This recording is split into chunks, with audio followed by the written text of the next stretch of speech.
My father's name was Harry, mother's name was Nancy, and it was Von Beck when they came over. And they dropped the Von and changed the B to P, made it Peck.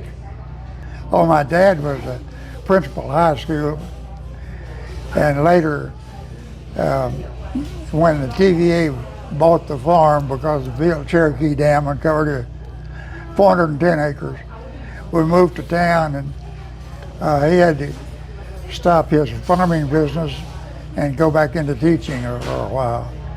He was the principal of the high school at one time, and as I understand, a good teacher. What did he teach? As far as I could figure, paddling. Oh. How would you put it? I don't know of a better mother anywhere. She took care of us when we were downhearted and pulled us back up.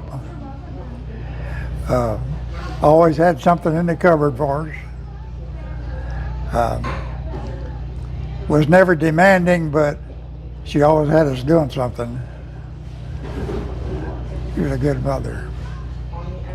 There were 5 of us kids.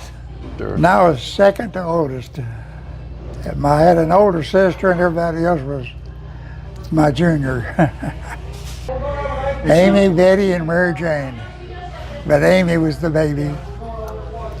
They're all around except Mary Jane. She passed away. She's a year older than me. But they're all doing fine. They're still around. Ed Peck. And right now, he's probably over in the mountains. Mm-hmm. He's crazy about Smoky Mountain. He's been all over them. I'd say you could not take him over there anywhere and lose him. You could take him over in the dark, blindfolded, leave him there, and he's home free. He's a mountain man, huh? Oh yeah, he knew that. He knows the Smokies real well. When did you become such a huge Tennessee fan? Have you Tennessee always... fan? Mm-hmm. Well, I was always a Carson Newman fan because that's where I went and that's where I played.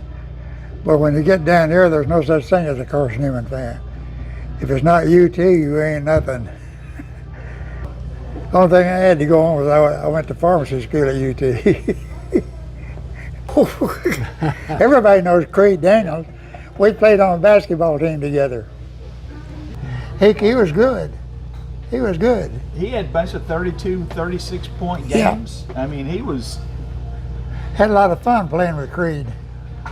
He talked about his little brother, Zane. Yeah, Zane. Yeah. Zane was a pretty good ball player. Was he a good ball player too? Yes, he was. But he was talking about when he was like 6 or 8 years old, they were real concerned because he was losing his hearing, and they brought him down to Knoxville to a doctor, and they started examining his ears, and a seed of wheat had been in his ear so long it started growing.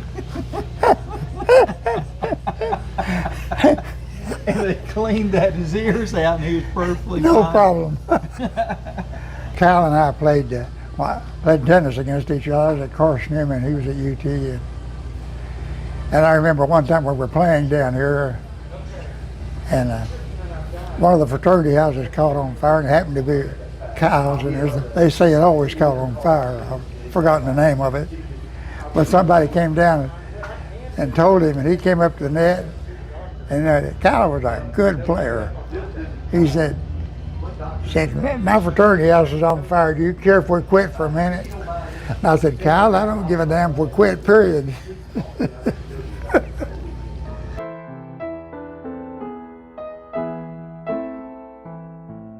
Bobby Jean Catlett. I probably met her when I was in the first grade, I don't know. We grew up to the same town, Jefferson City. And I didn't have enough time left in service to be sent out of the country again. So I came home and got married, and we lived in Southern California for the rest of my Navy career, which was about 8 months or so, or something like that. And that was a good experience to be, get married and leave town immediately.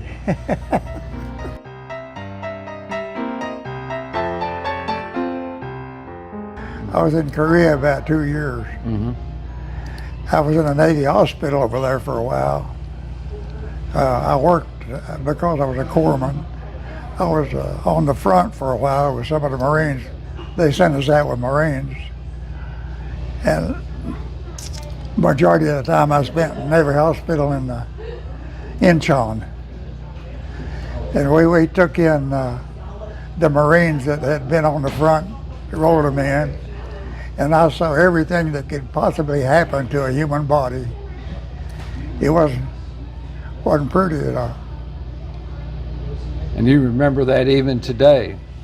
Too well. Too well? Yeah, I don't appreciate some of the images, but I still see them.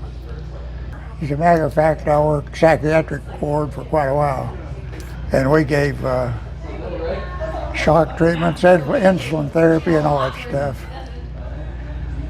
I had experience in a pharmacy, and when they found that out on the hospital base, they took me off of a ward and put me in the pharmacy.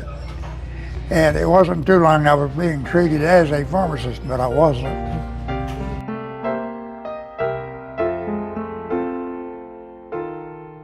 Did you get your pharmacy degree after you came home from Korea?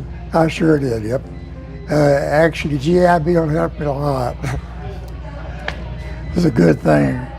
A lot of people who could not go to school were able to because of GI Bill. It was a good thing for them.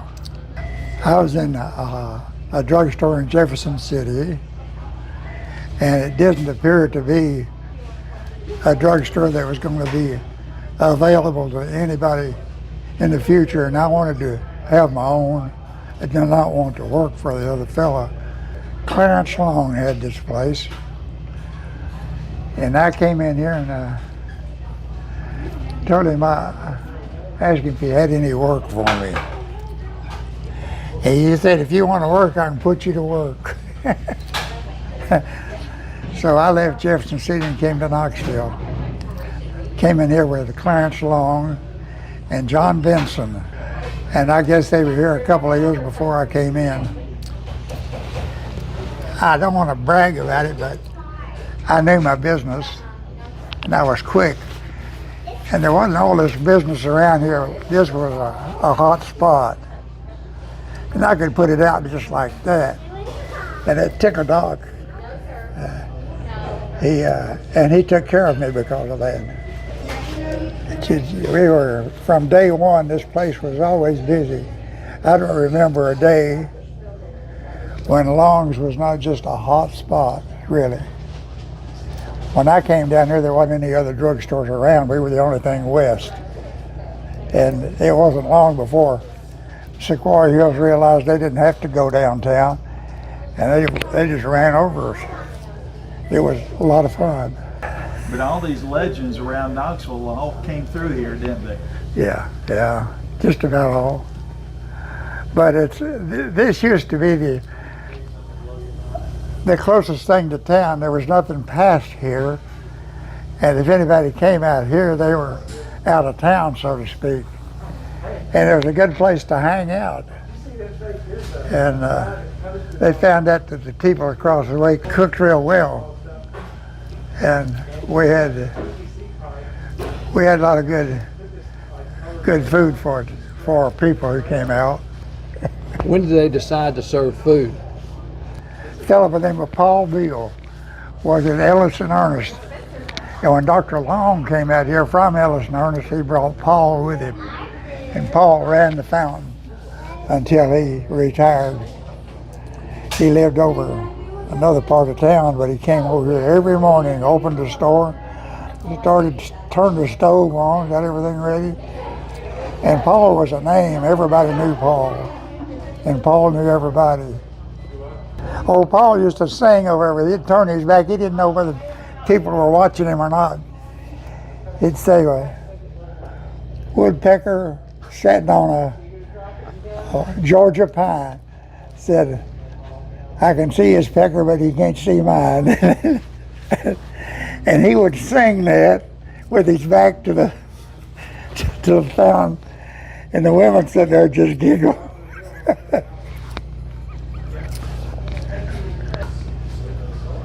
Doug Atkins was a neighbor of mine, and I think I started out with his picture or something like that.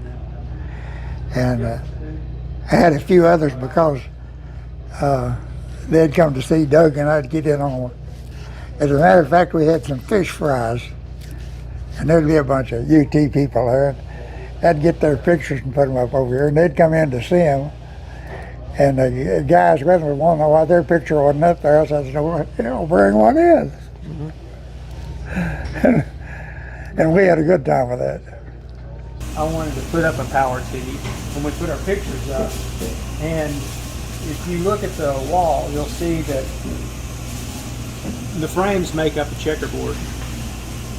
And the frames that are in the middle are black, and they outline a T.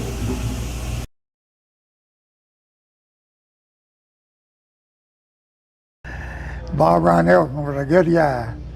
He was a lot of fun. And if things were down and people were sagging, he'd throw it out there. We just made the decision that there'd be no smoking. So we had no smoking everywhere. No smoking, no smoking. This one guy came in and bought his cigarettes, and he wanted to light up. And I said, no, we don't have smoking in here. And he said, well, hell, you sell cigarettes in here. I said, we sell rubbers too, but we don't allow screwing in the house. I was one of the lucky ones. All I ever got was a bad cold. So you never had anything more than a bad cold? Well, I had my fenders removed. Your fenders? What? Have you wrecked a few cars? Me?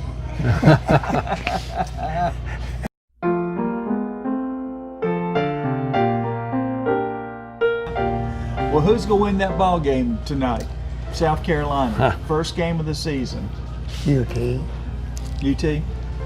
Yeah, we'll see how that works. UT will take them. Yeah. Always he's always the optimist. Always. Always the optimist.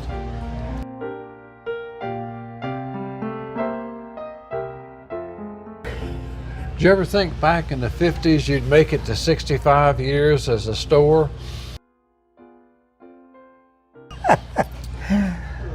That's a lot of years. I never thought about the years. I just had a good time. It's been a lot of fun here.